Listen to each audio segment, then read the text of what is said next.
Empowered Divorce and the excuse me, I'll start over. Hi, beautiful. I'm Beverly Price of Her Empowered Divorce and a founder of the Divorce Coalition. With over 30 years experience in divorce coaching, I am so glad that you are here with me today to learn more about divorce. And today, given that October is National Domestic Violence Month, I wanted to bring you something special. Domestic violence is something that gets under my skin. As a survivor myself, I want to carry the message to so many more people so that the awareness and education of domestic violence is in the forefront and no longer a secret. Well, my guest today is Angela Sarabia, and Angela is an incredible former prosecutor and playwright. She's an attorney who has spent most of her career prosecuting crimes, especially violent crimes against women. And this is so incredibly important. And while she was a prosecutor, she won lots of awards from domestic violence associations. But get this, in her spare time, she's also an actress and a playwright. So she has been inspired to write a play about domestic violence, and that is so incredible. Angela, I'm so happy to have you here today. Thank you so much for sharing your time. Thank you for having me. Can you tell the audience a little bit about yourself? Sure. Right now, for many years, I was a prosecutor. That's what I always wanted to do out of law school. During that time, just like, as you said, I really focused on domestic violence. I had done a special training in law school where they let us go into a specialized domestic violence unit and help with the cases, and it really inspired me. Like you said, it gets under my skin. So I was like, what else can I do? So when I prosecuted, I handled all kinds of cases, but I really poured extra time and energy into the domestic cases because they were near and dear to my heart. And then eventually, after a few years of prosecuting, started to have kids and decided I wanted to homeschool my kids. So I focus on that during the daytime. But just like you're talking about, acting is my hobby. So I'll audition, I'll get into a show, I'll do that in the evening. So much fun. Good way to kind of get away from the kids and do that. And then eventually, it inspired me to write my own play, which I did. And during all that time, I'll take on cases here and there. Because people kind of know that domestic violence is something that I know a lot about. I'll often get folks from my church approach me and say, "Hey, my daughter," or "Oh, my sister," and I handle little pro bono things as they come along, still keeping my brain sharp and handling cases as I can. So I still stay very involved in the fight, but just now no longer as a prosecutor. Awesome. Well, I think it's so interesting to think about what domestic violence looks like from a prosecutor's point of view. We look at it as either from a victim, a survivor, an abuser, or an outsider, what I'd call an observer point of view. But from a prosecuting point of view, you are in the trenches. So, can you describe for us? I think the starting point is when that violent episode happens. And I do want to make it clear to everybody that domestic violence and abuse is so much more than just physical abuse. But here specifically, we will be talking about violent episodes. And can you share with us kind of what it looks like once law enforcement has been called about a violent episode?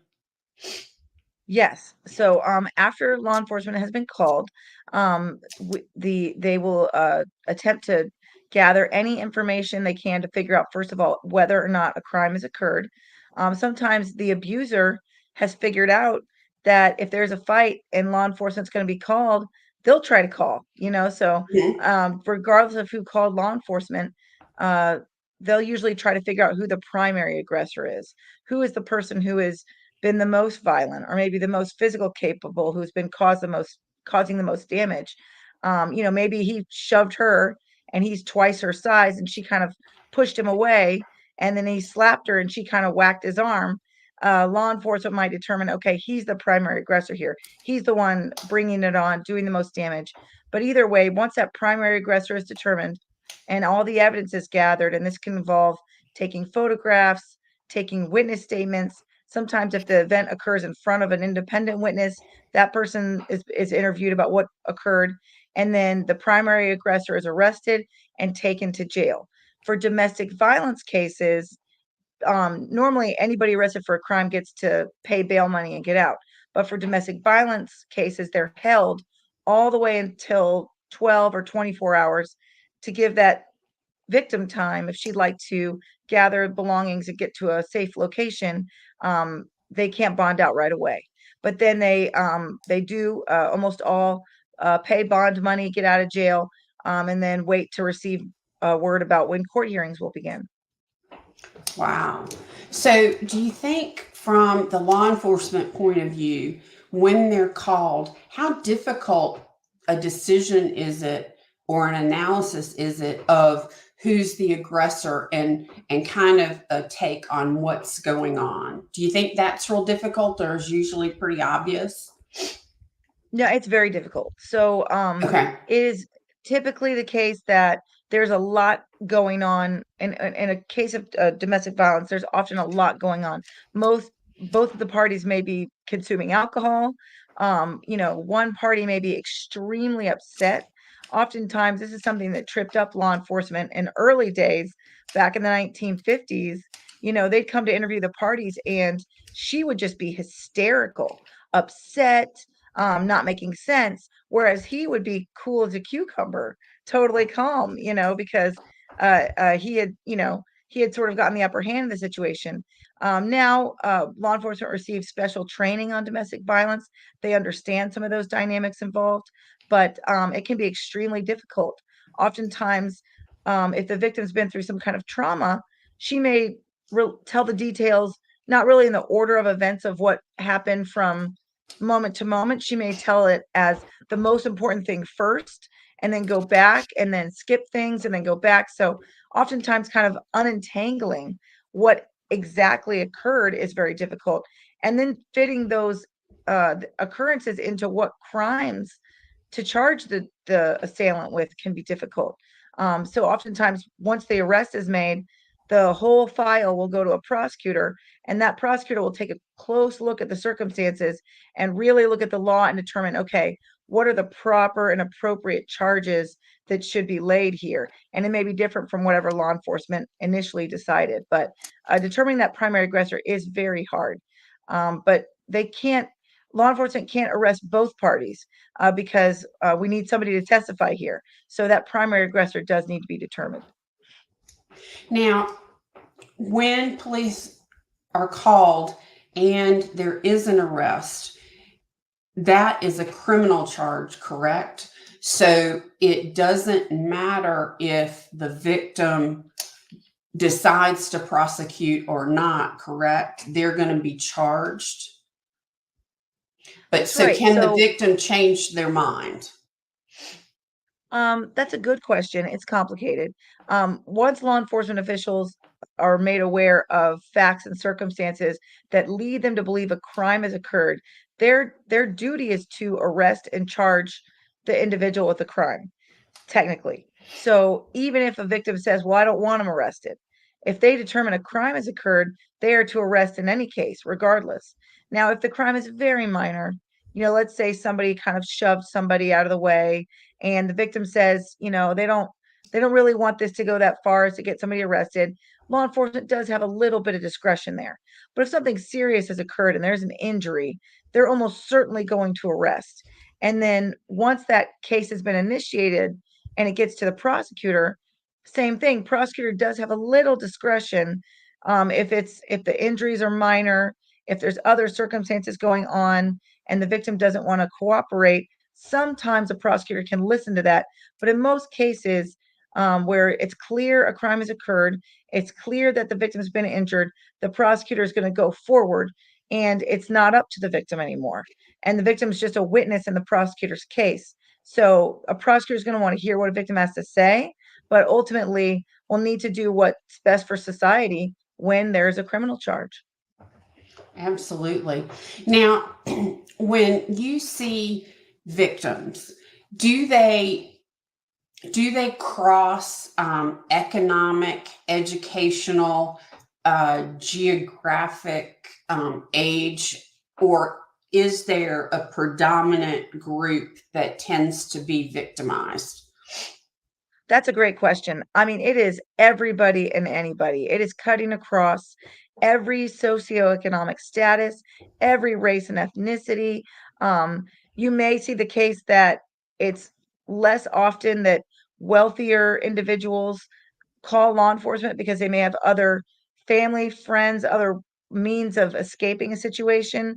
Whereas for individuals who have no support structure, law enforcement is the only line of defense. So you may see that law enforcement might be called a little bit more frequently and those folks with less means, but it's going on in all of our homes. I mean, if one statistic shared by the Divorce Coalition, which I think is right on, is that it is occurring in 1 out of every 3 relationships. So 1 out of every 3 women, somebody is at least one of them is a victim of domestic violence.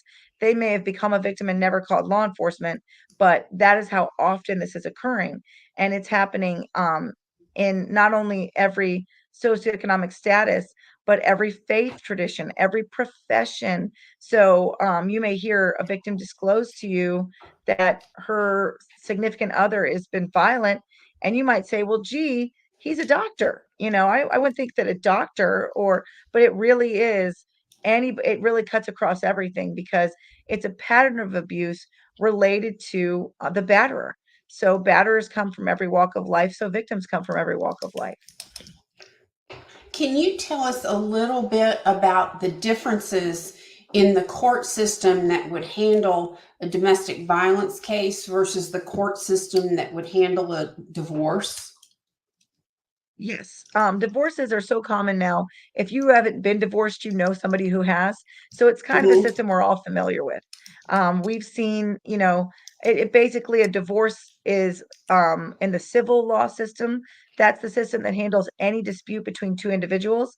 Out of all the legal cases in the country, the vast majority are civil cases. Auto accidents, you're suing insurance, slip and fall cases, business contracts are all civil law. So when you have a divorce, it's just 2 people trying to disentangle their finances, is what it really is when you boil it down. The criminal case or criminal law system is much smaller and handles those cases where a crime has been committed, our laws have been broken, and those cases are the state of where you live. So in my case, Florida, the state of Florida versus the defendant, the person that's broken the laws. So in the criminal law system, the rules are very different. And like in a divorce case, the judge is just bound by a standard of proof of preponderance of the evidence. Which party seems to have the greater weight of the evidence, whichever party seems to have that party prevails. That's the standard. In the criminal law world, we have the presumption of innocence, and we would rather 100 guilty people go free than one innocent person be convicted. So the scales are kind of stacked in favor of the person charged with a crime. So they get a lot of rights, like we're all familiar with the right to remain silent, the right to an attorney. They get all those rights. And when you go into trial, which very few cases do, but when you do, the prosecutor has to prove that the crime occurred, and the standard of proof is beyond a reasonable doubt. So if the jury's sitting there and they have any reasonable doubt that a crime has been committed and that the defendant is the one that has committed it, they are to find him not guilty. So because that standard of proof is so high, it can be much harder to reach that guilty verdict in a Right. criminal case. So it's just a different system, and victims who find themselves in that system, because they've been a victim of domestic violence, should just be aware of those differences. And that's where getting a good domestic violence victims advocate can be great. Every domestic violence organization in every state and locality has one. So if you get to know your organization really well, they can give you somebody that can walk you through the process. Every sheriff's office has a victim's advocate office. So you can call the sheriff's office and say, hey, I'm a victim. I'm a little confused here. I don't really know this system. And they'll assign someone to you to help you. And I highly recommend that. I wouldn't try to go through that system alone. Absolutely. And I would assume that since 24% of divorce cases cite domestic violence as a cause, which is so tragic. So, what would a victim of domestic violence going through divorce have to do to keep her loved ones safe? For example, I would think if the abuser was acquitted in court but was actually an abuser, he would then target the victim and lash out at the victim more out of anger for, you know, prosecuting him. So I think that's a huge risk. But just going through a divorce, thinking about leaving, telling him she's leaving if she decides to, actually leaving, what are the things that need to happen for safety purposes, not only for her, but her children? There's so much to unpack there. First, one thing that you said that stood out to me, and I think this is 100% the case, is that you can count, I would bet my life savings, every single batterer that comes through the court system blames everybody but themselves for all of their bad circumstances. Their family members, the people close to them, but most often the victim. That batterer will come in and blame the victim. And that can, and a lot of times the victim knows that. So she's coming into my office as a prosecutor and saying, hey, I changed my mind. I don't want to do this anymore, because she can see no matter what happens, she's going to get blamed for everything. And that is the case, like just like you said, when they get successfully prosecuted and eventually get out, or whether the case goes south and he beats the charge and gets out, you can bet he's going to blame her. But that's the reason why you've got to go. You've got to get out of that circumstance. You can't win, because no matter every negative circumstance in his life, he's often blaming the victim for. So what she needs to do, and I say she because in the vast majority of domestic violence cases, victims tend to be women and batters tend to be men. Those statistics are all different for homosexual couples, and there are men who are victims, but by and large, those pronouns kind of work. So she needs to, number one, find her place of safety. This may not be the home she shared with the batterer. It may mean that she needs to, in a case of extreme violence, anytime you have threats to kill, a batterer cutting off the airflow, a batterer displaying weapons, talking about weapons, pointing weapons during an argument, anytime any of those things are at play in a relationship, there's a much greater likelihood of fatality. So there have been cases where defendant has been arrested, he bonds out and he goes straight to murder the victim. So keeping that in mind, not to scare anybody, but bearing that in mind, if you've had some of those things go on, the shelter is a great option. Every county, city, and state has a shelter for victims. They have a 1-800 number. You call them, they'll take you to a confidential location, to a fortified place where nobody knows where it is. As a prosecutor, I didn't know the location of the shelter. They'll provide transportation. You go to that place. Then they can help you with relocation assistance. You need to change people, places, and things. So you get to a new apartment, a new locality, and you make sure all that information about now where you have relocated to is confidential. You don't share that address with just anyone. Another great thing for victims to do is get a restraining order. People are kind of familiar with those. There's a lot of misconceptions, but the courthouse will call it an injunction for protection. But you go down there, you fill out paperwork, you attend a hearing, and if the judge finds that there's good cause, he'll order the batterer not to come to certain locations the victim frequents, like her workplace, her children's school, the church she worships at, things like that, so that that way, if she's in that location and she sees the batterer, she can call law enforcement before he does anything criminal. Um, she can, I would recommend getting a new phone, maybe shutting down Facebook and Instagram for a while, shutting down all those ways that a batterer can track the location and can contact the victim. A lot of times the victim thinks she needs to be in contact with the batterer because she needs to kind of keep him calm. He sort of reinforced this idea that she's in charge of his emotional state. So she'll be like, well, I can't stop talking to him because I need to explain why I had to call law enforcement, or I need to tell him that I still love him, but I can't be with him anymore. I would highly recommend no contact with the batterer. Let the attorney have the contact.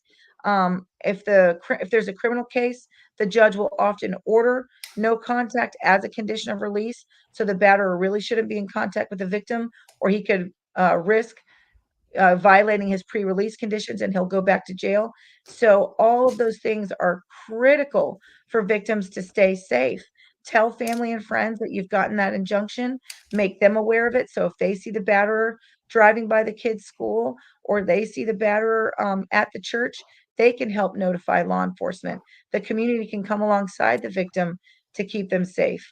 Because again, I don't want to scare anybody, but this happens. The kids' school. Sometimes the batterer will take the kids because he wants that victim to take Yep. notice. And he's a lot of reasons why the battery occurs is the batterer gets control of the victim, and that makes him feel a sense of control over his world.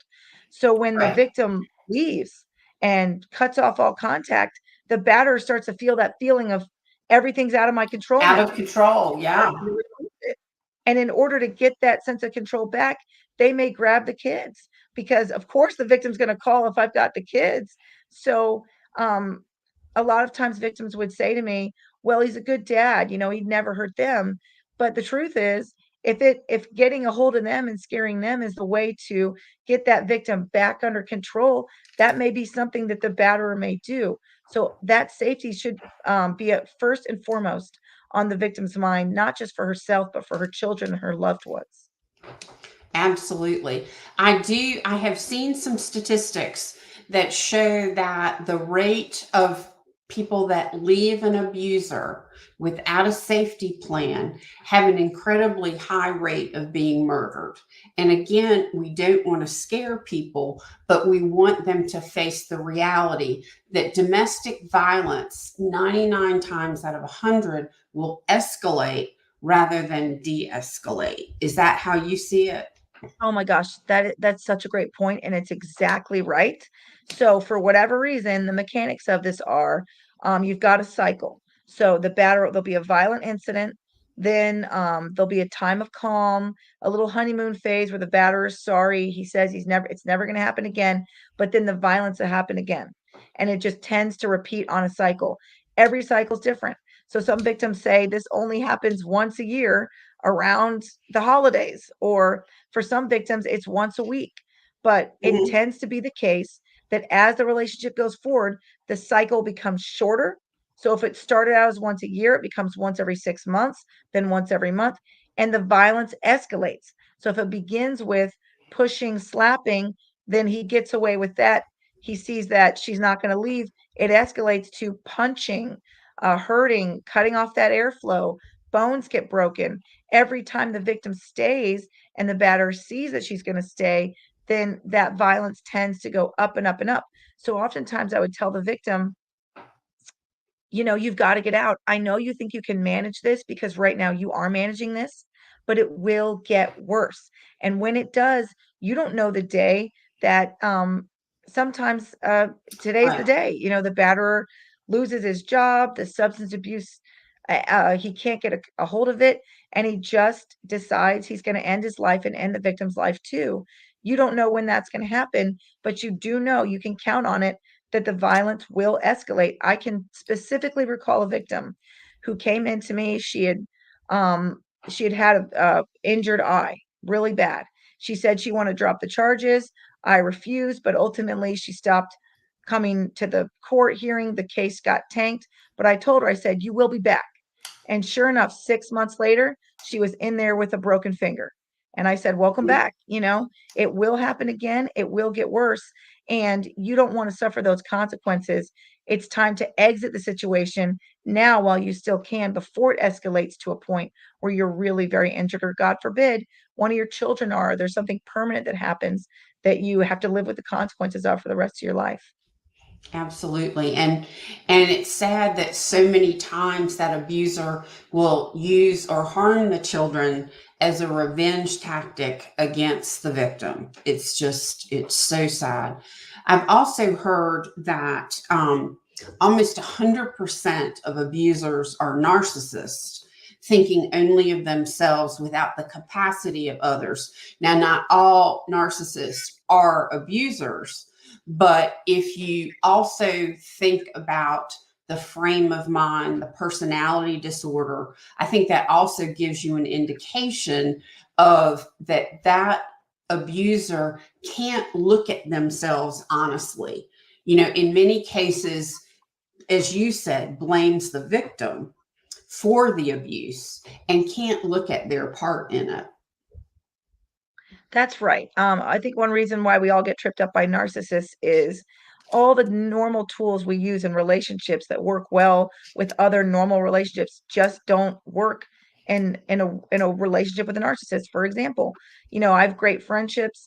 If someone hurt my feelings or they did something to hurt me, I tell them, "Hey, you've hurt me." And most people say, "Oh no, I'm so sorry I hurt you." And that's the basis upon which the relationship gets fixed.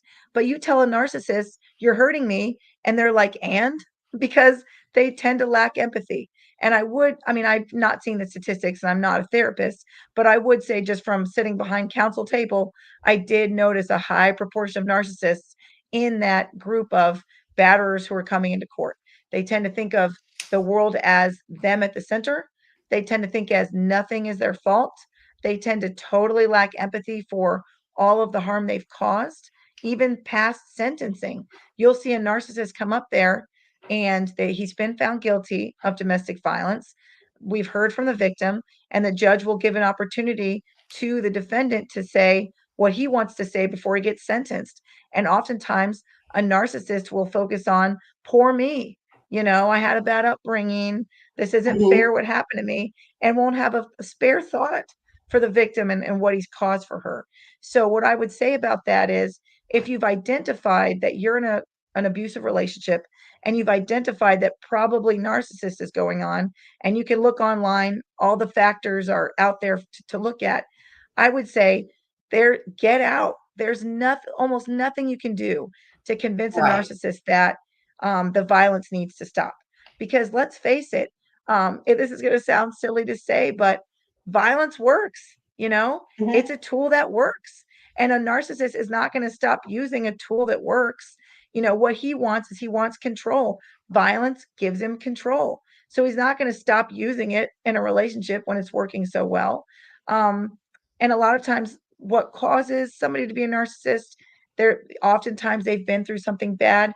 As much as victims tend to come from violent homes, batterers tend to come from violent homes. And a lot of times, a victim will, "Well, I hate to abandon him here because I know he went through this horrible childhood where he went through some horrible things." And what I would say is maybe that's true, but A, you can't save him. He's chosen the path of violence here. So no longer you can't help him. You're being hurt too. You're going to die here. And two is you deserve safety.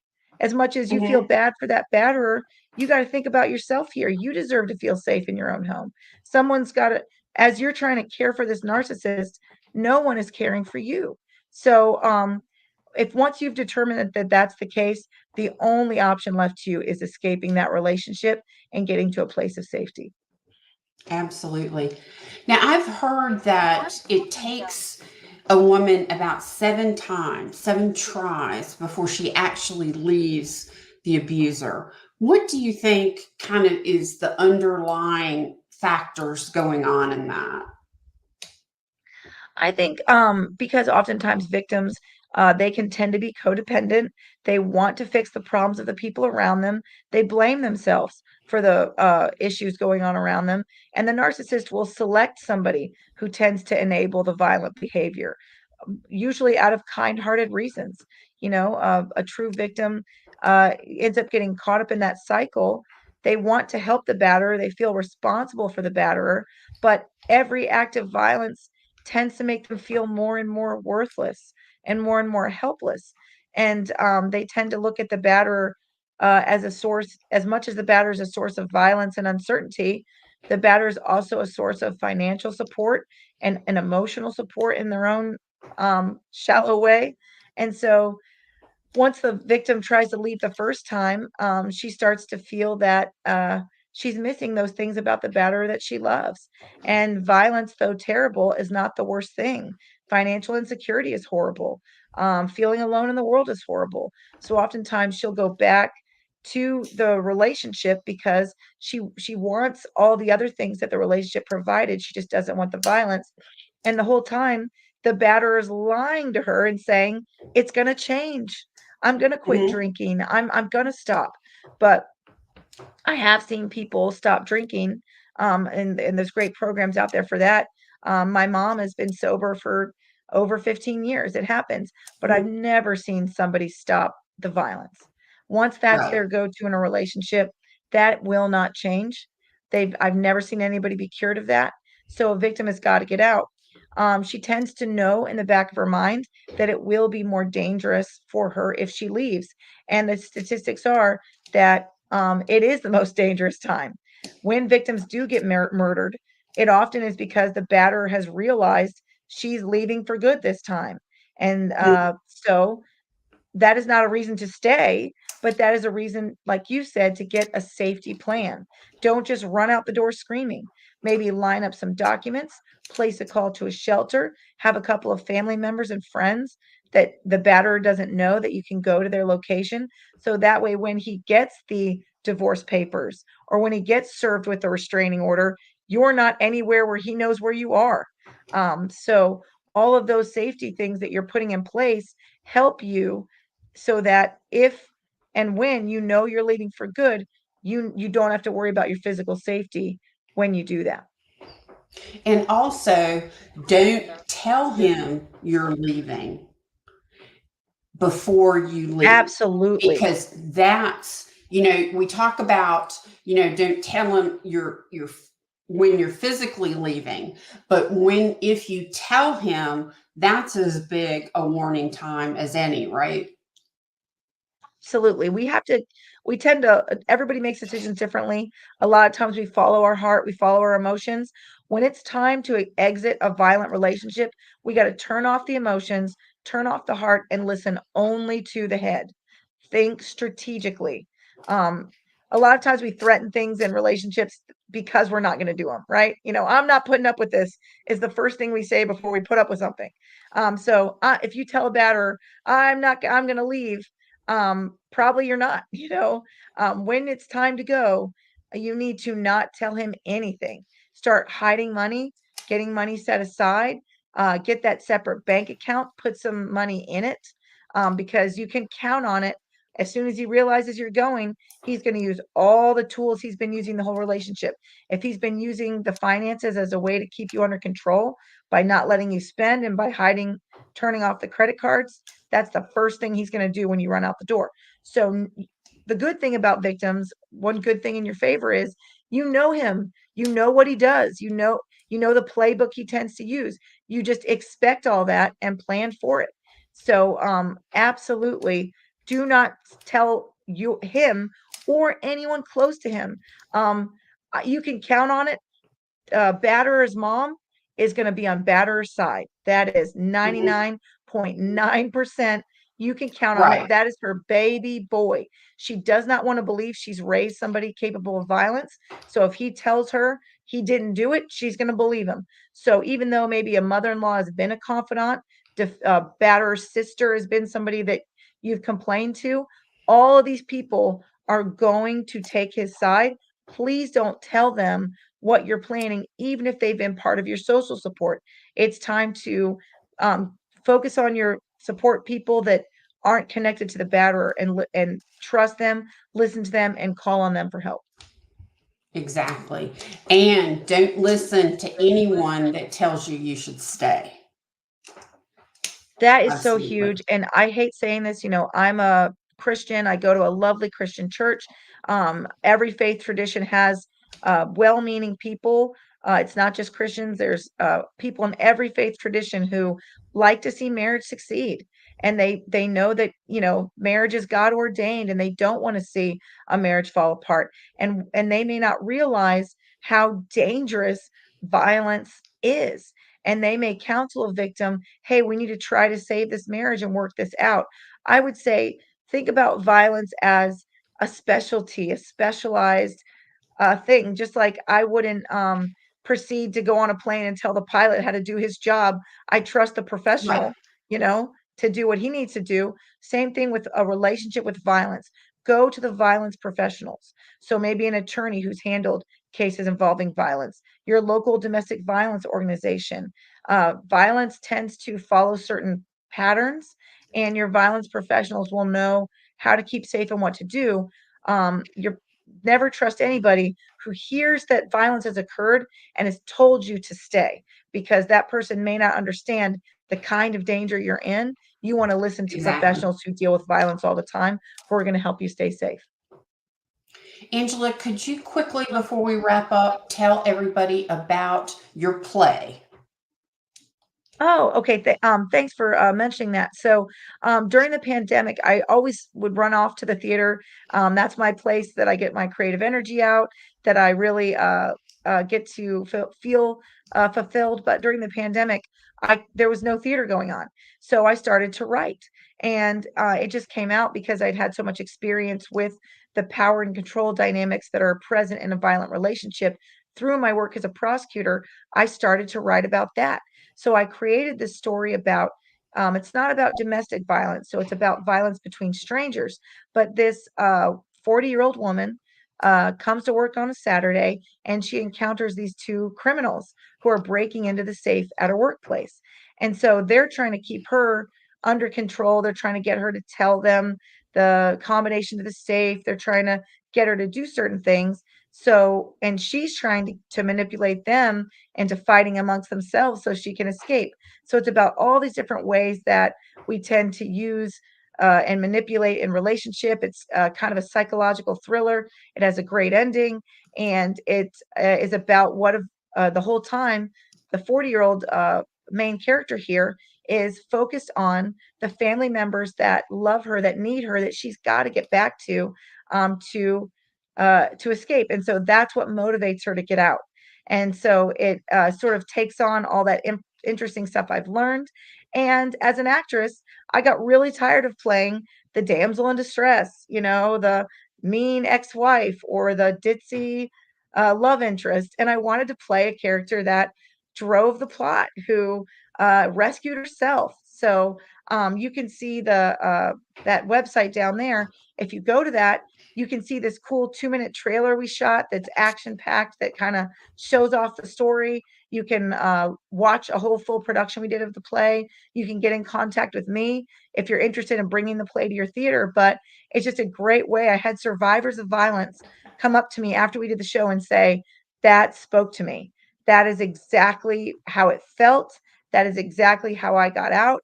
And it really resonated. So go there, check that out. It was tremendous fun, and it let me channel that energy into something hopeful. Oh, wonderful. Angela, thank you so much for being my guest today. This has been so fact packed, as they say, that I hope it's going to help so many women. And I hope that it's going to help those people that may have seen domestic violence and kept silent not be silent anymore. Is there anything Absolutely. else you'd like to share before we go? Just one last thing is, if you are a victim, please don't be afraid to talk about it.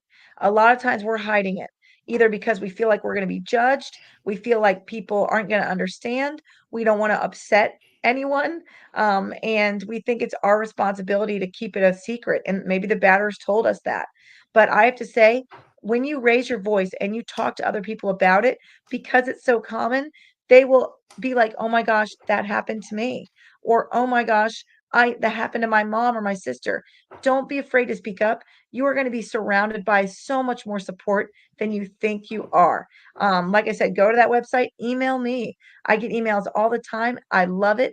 It never bothers me. It is my passion to help people escape. If you don't know who else you can talk to me, because we all can play a part in helping encourage a victim But we can't do that if we don't know what's going on. So please speak up. Absolutely. Now, all of Angela's information as well as mine will be available in the show notes, and you could see this and all our other episodes on the Going Solo YouTube channel, which will be in the show notes as well. Please follow me at her_empowered_divorce on Instagram. There I will share updates that things relating to divorce that can help you in your journey. I'm also a proud member and founder of the Divorce Coalition. It's a group of top divorce professionals and podcasters dedicated to raising awareness and creating change in domestic violence and abuse. You can join us at Divorce Coalition page on Instagram or Facebook, or you can go to our website, divorcecoalition.com. Join me in our next episode where I'll be diving deeper into what another expert professional can share to help you on your separation and divorce journey. Remember, you are not alone. If you would like to learn more about my divorce and empowerment coaching, go to herempowereddivorce.com. Until next time, stay safe and stay empowered.